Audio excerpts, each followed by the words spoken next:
بسم اللہ الرحمن الرحیم۔ السلام علیکم ویورز، آپ دیکھ رہے ہیں یوٹیوب کا منفرد چینل AMA پروڈکشنز۔ آج میں حاضر ہوا ہوں سلطنت عثمانیہ کی ایپیسوڈ 1 کے ساتھ، تو چلیے ویڈیو کا آغاز کرتے ہیں۔ دوستو، سلطنت عثمانیہ جس کو نئی generation drama serial Ertugrul Ghazi کو دیکھنے کے بعد تقریباً واقف ہو گئی ہوگی۔ دوستو، سلطنت عثمانیہ مسلمانوں کی سب سے مضبوط اور لمبے عرصے تک رہنے والی سلطنت تھی۔ سلطنت عثمانیہ کی حدود 3 براعظموں تک پھیلی ہوئی تھی۔ اللہ تعالیٰ نے اس سلطنت کو ایک کے بعد ایک قابل فرمانرواؤں سے نوازا، جنہوں نے اس سلطنت کی شان و شوکت کو عروج تک پہنچا دیا تھا۔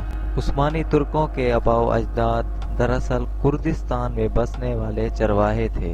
جب چنگیز خان نے ان کے علاقوں پر حملے کیے تو یہ وہاں سے منتقل ہو کر ارطغرل نامی شخص کی قیادت میں موجودہ ترکی کے علاقے اناطولیہ میں آ گئے۔ اس وقت یہ قبیلہ 100 خاندانوں اور 400 گھڑ سواروں پر مشتمل تھا۔ اس علاقے میں ترکی نسل کے لوگوں، جنہیں سلجوقی کہا جاتا تھا، انہی کی بادشاہت اس علاقے میں قائم تھی۔ سلجوقی حکومت اپنا عروج گزار چکی تھی۔ سلجوقی سلطنت نے عالم اسلام کو الپ ارسلان جیسے بادشاہ دیے تھے، جنہوں نے صرف 15,000 کے لشکر سے رومیوں کے 1 لاکھ کے لشکر کو عبرتناک شکست سے دوچار کیا اور رومیوں کو اپنا باز گزار بنا لیا تھا۔ مگر منگولوں اور رومیوں کے حملوں کی وجہ سے سلجوقی سلطنت اپنے زوال کی جانب گامزن تھی۔ جب ارطغرل اپنے مختصر قبیلے کے ساتھ اناطولیہ پہنچے تو وہاں پر 2 گروہوں میں خون ریز جنگ جاری تھی۔ ایک طرف رومیوں کا بہت بڑا لشکر تھا اور دوسری طرف سلجوقیوں کی چھوٹی سی فوج۔ ارطغرل فطرتاً چونکہ ایک بہادر انسان تھا، اس نے کمزور اور چھوٹے گروہ کا ساتھ دیا اور رومیوں پر حملہ کر دیا۔ قسمت ان کے ساتھ تھی، اس لیے فتح نے ان کے قدم چومے۔ جنگ کے بعد کچھ سپاہی ارطغرل کو سلطان علاء الدین کے پاس لے گئے۔ سلطان نے ارطغرل سے پوچھا کہ تم نے ہماری مدد کیوں کی؟ ارطغرل نے جواب دیا کہ انسانی ہمدردی کی وجہ سے۔ کہا کہ تمہیں شکست ہو رہی تھی، اس لیے تمہاری مدد کی، اور پھر اس نے اپنا تعارف کروایا کہ میں سلیمان شاہ کا بیٹا ارطغرل ہوں۔ سلطان نے ارطغرل سے کہا کہ میرے ساتھ رہنا پسند کرو گے؟ تم نے میرے اوپر احسان کیا ہے، میں اس کا بدلہ دینا چاہتا ہوں، میرے ساتھ رہنا پسند کرو گے؟ جواب میں ارطغرل نے کہا کہ میں کر لوں گا۔ سلجوقی سلطان علاء الدین نے ارطغرل کی بہادری سے خوش ہو کر اناطولیہ کی مغربی سرحدوں پر اسے اور اس کے قبیلے کو جاگیر عطا کی۔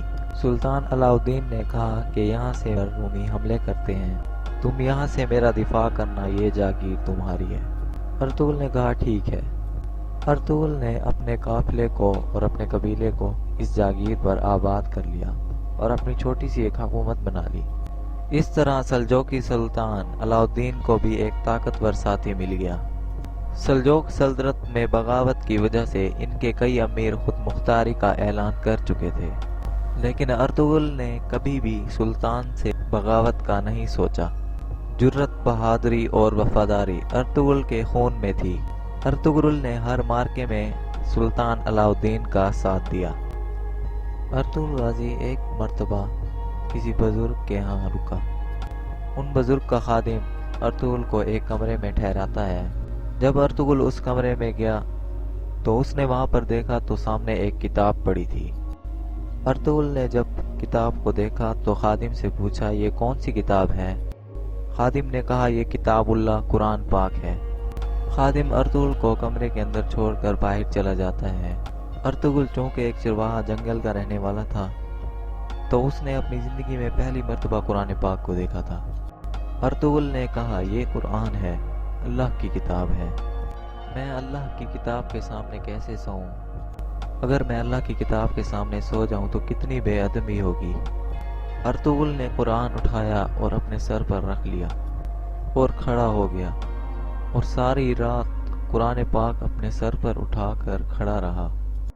رات کے پچھلے پہر کھڑے کھڑے اسے خواب آیا کہ اس کی پشت سے ایک چاند نکلا اور اس بزرگ کی بیٹی کے سینے میں جا کر اتر گیا، اور پھر اس لڑکی کے سینے سے ایک درخت نکلا جو پھیلتے پھیلتے 3 برے اعظموں پر چھا گیا، افریقہ پر، یورپ پر اور ایشیا پر۔ پھر اس کی آنکھ کھل گئی، وہ کھڑا ہوا اور صبح یہ خواب اپنے بزرگ شیخ کو سنایا۔ شیخ نے جب یہ خواب سنا تو اس نے اپنی بیٹی ارطغرل کے نکاح میں دے دی۔ اس بیٹی سے ایک بچہ پیدا ہوا، ارطغرل نے اس بچے کا نام عثمان رکھا۔ 1258 عیسوی اس سال کو مسلمانوں کے زوال کے سال سے یاد کیا جاتا ہے۔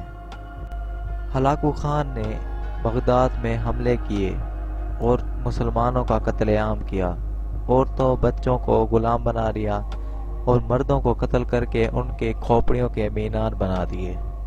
علم و فنون کے مراکز کو تباہ کر دیا گیا اور بہت سے علماء کو قید کر دیا گیا۔ ایسی تباہی اور قتل و غارت کے بعد بہت سے مسلمان امیدیں کھو بیٹھے تھے۔ وہ سب سوچ رہے ہوتے تھے کہ ہم پہلے جیسا مقام کبھی حاصل نہیں کر پائیں گے، لیکن تقدیر ان پر ہنس رہی ہوتی تھی، کیونکہ اسی سال ارطغرل کا بیٹا عثمان پیدا ہوا۔